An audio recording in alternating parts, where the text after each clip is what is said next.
que hay algunas almitas que quieren irse con nosotros a nuestras casas. Y yo no creo que ustedes se quieran ir a dormir Pues no. con alguien más que no sea su almohada o su pareja si es que duermen en pareja.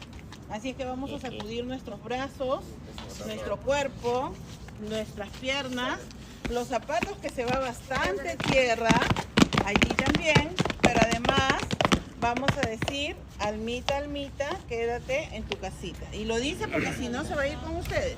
Almita, almita, quédate en tu casita. Quédate en tu casita. Almita, almita, quédate en tu casita. Ahora sí, En la casita.